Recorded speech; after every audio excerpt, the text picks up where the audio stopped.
Because of God's great love, His compassions never fail. His mercies are new every morning. Great is His faithfulness. When my son was 6 years old, we went to visit my mother who lived in the country.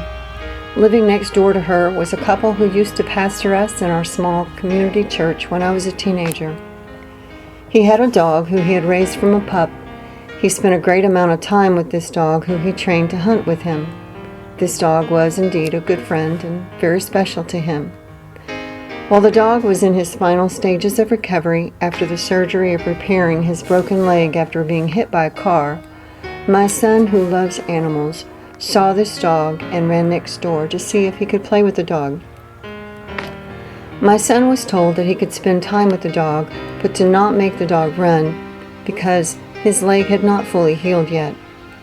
My son stayed in the yard with the dog for a time, but then decided to come back home. I looked out the window, and what do I see? My son is running with the dog alongside him in my mother's front yard. I went outside and called for him to stop.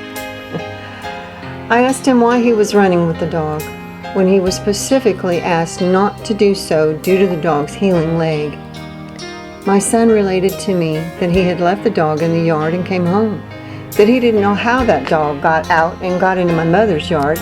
The next thing he knew, the dog was just running alongside him.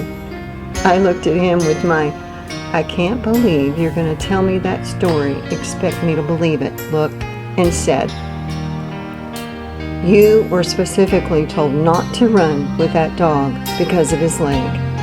Why did you do this?" I explained to my son that even though he did not specifically call for the dog to run with him, the dog obviously took a liking to him, and it was in the dog's nature to want to run and play with my son, but that because he was a dog, it was my son's responsibility, in this case, to simply obey the owner's request and not allow the dog to run with him. I explained to my son that by doing so, the dog's leg may not heal properly and could cause the dog a lot of pain. Having a tender heart, once my son understood what he did wrong by allowing the dog to run and play with him, tears welled up in his eyes and he said how sorry he was and that he would never do anything to hurt this dog. By that time, my mother's neighbor had come into the yard as well. I told my son that he needed to apologize to the owner of the dog, which he did. All was well that day, and the next time he visited, after the dog's leg had fully healed, my son was invited to run and play with the dog. Had my son not willingly admit he was wrong, the owner of the dog could have forbid my son to play with him anymore. How about us? How willing are we to admit when we're wrong? God gives grace to the humble, but resists the proud. I think we do too. Thank you, Lord, for this day and for every blessing in it.